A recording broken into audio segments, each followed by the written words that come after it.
Kita semua mungkin pernah ya ikut kelompok belajar atau pengajian.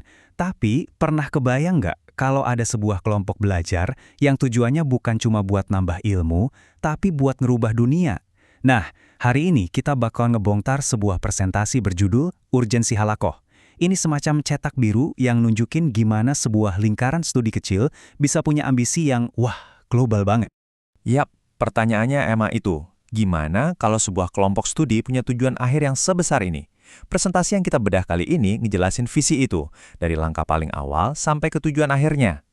Oke, kita mulai dari yang paling dasar dulu ya. Presentasi ini dari awal langsung ngebedain satu hal penting. Mereka ini nggak lagi ngomongin kelas agama biasa. Ada satu konsep spesifik yang mereka sebut halakoh. Dan menurut mereka, ini sesuatu yang beda banget. Jadi apa bedanya? Nah, di sini kita bisa lihat. Kelas biasa atau taklim itu fokusnya ke transfer pengetahuan. Ibaratnya, ilmu dari buku pindah ke kepala kita. Tapi halakoh ini digambarkan sebagai sebuah proses pembinaan. Tujuannya bukan cuma biar kita tahu, tapi buat ngebentuk kita jadi apa. Ini bukan soal belajar, ini soal transformasi. Nah, proses transformasinya ini ada namanya sendiri, yaitu taskif. Dan seperti yang dijelasin di sini, ini bukan sekedar motivasi biasa loh. Ini adalah sebuah proses buat membentuk pemahaman Islam yang utuh, yang kemudian harus nyambung antara cara kita mikir dan cara kita bertindak. Dan ujungnya, ada tujuan akhir yang gede banget, membangun peradaban Islam. Terus, buat muatin metode ini, mereka nggak ngelihat ke zaman sekarang, tapi justru ke masa lalu. Mereka nunjukin model historisnya, gimana dulu Nabi Muhammad membina para sahabatnya. Idenya itu buat menciptakan lagi sebuah generasi yang fondasi imannya kuat banget dan punya semangat buat nyebarin ajaran Islam. Prosesnya jelas, dari satu orang, ngebina yang lain, jadi kelompok, terus jadi sebuah gerakan.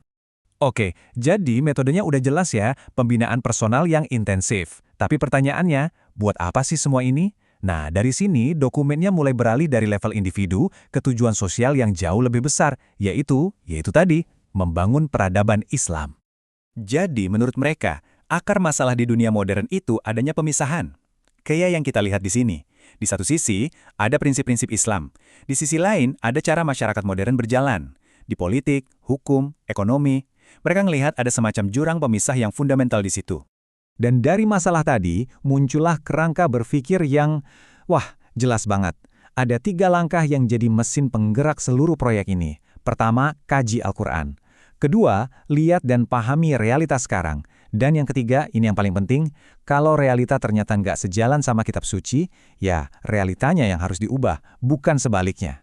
Nah, dari sini nih, argumennya mulai makin tajam dan spesifik. Tujuan membangun peradaban ini ternyata nyambung ke tujuan politik yang jelas banget. Dan alasannya, sebuah nubuat tentang masa depan. Sumber ini mengutip sebuah nubuat yang dikenal sebagai Bisyarah Rasulullah SAW. Di sini disajikan dalam bahasa Arab aslinya buat nunjukin keasliannya. Bagi mereka, nubuat ini bukan sekedar ramalan loh, tapi semacam peta jalan sejarah. Slide ini ngegambarin lini masak sejarah versi tafsiran nubuat itu.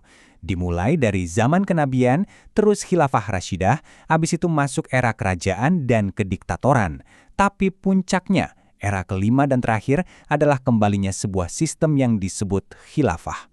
Terus, pertanyaannya kan, apa kita cuma diam aja nungguin era terakhir ini datang? Menurut sumber ini, jawabannya jelas, tidak. Mereka ngutip ayat Al-Quran ini buat bilang kalau Nabi udah ngasih sebuah nubuat, sebuah peta jalan, maka jadi kewajiban buat mengambilnya, alias mewujudkannya secara aktif. Oke, kita udah beberapa kali dengar kata khilafah. Tapi sebenarnya apa sih khilafah itu menurut dokumen ini? Apa definisi yang mereka pakai buat tujuan akhir ini? Di presentasi ini ada 2 definisi dari ulama. Yang pertama, seperti yang kita lihat di sini, ngegambarin khilafah sebagai kepemimpinan umum buat seluruh kaum muslimin. Coba deh perhatiin kata kuncinya, menegakkan hukum syara dan mengemban dakwah Islam. Jadi ini sebuah sistem politik, cakupannya global dan punya 2 misi utama. Definisi yang kedua, nambahin detail lagi. Di sini khilafah digambarkan sebagai sistem buat menegakkan agama, termasuk peradilan dan juga hudud. Itu loh hukuman-hukuman spesifik dalam hukum Islam. Peran lainnya adalah secara aktif menghilangkan kezoliman, jadi perannya itu sebagai penegak keadilan dan moralitas publik. Nah, sekarang kita sampai ke jantung argumennya, bagian yang ngejelasin judul dokumen ini, urgensi halakoh. Kenapa sih semua ini dianggap begitu mendesak? Ternyata jawabannya ada di konsep dosa kolektif. Buat ngebangun argumen terakhirnya, dokumen ini ngasih satu pertanyaan yang menusuk banget. Kalau hukum syariat nggak diterapkan, siapa sebenarnya yang nanggung dosanya? Pertanyaan inilah yang jadi fondasi kenapa semua ini dianggap urgent. Di sini kita bisa lihat rincian argumennya. Dokumen ini ngasih contoh beberapa kejahatan dan hukuman spesifik dari Al-Quran, misalnya potong tangan buat pencuri. Logika utamanya gini, kalau nggak ada khilafah yang bisa nerapin hukum-hukum ini, maka dosa dari kejahatan-kejahatan itu nggak cuma ditanggung sama pelakunya, tapi juga sama seluruh masyarakat. Nah, ini dia nih poin kuncinya. Kalau kata dokumen ini, tanpa adanya struktur politik khilafah, semua orang, seluruh komunitas ikut nanggung dosanya. Jadi kayak beban kolektif gitu. Dan biar argumennya makin kerasa, mereka pakai data statistik. Coba lihat angka ini. Ada lebih dari 50.000 kasus pencurian di Indonesia cuma dalam 4 bulan di tahun 2023. Nah, menurut logika mereka, setiap kasus ini nambahin beban dosa kolektif yang harus ditanggung masyarakat. Jadi, sekarang kita bisa lihat kan benang merahnya, argumennya ngalir banget. Dari lingkaran studi kecil yang namanya halaqah, tujuannya buat mendirikan sistem politik bernama khilafah yang pada akhirnya niatnya adalah buat mencapai keselamatan spiritual bagi seluruh komunitas dengan cara ngangkat beban dosa kolektif. Jadi, ini bukan lagi soal politik semata, tapi udah jadi proyek spiritual. Pada akhirnya, presentasi urgensi halaqah ini adalah sebuah cetak biru yang menarik banget. Dia nunjukin gimana keyakinan pribadi bisa nyambung langsung sama proyek perubahan sosial yang radikal. Ini jadi bikin kita mikir, sebenarnya apa sih hubungan antara keyakinan individu dan cara masyarakat diatur? Dan seberapa kuat sebuah ide bisa benar-benar mengubah dunia?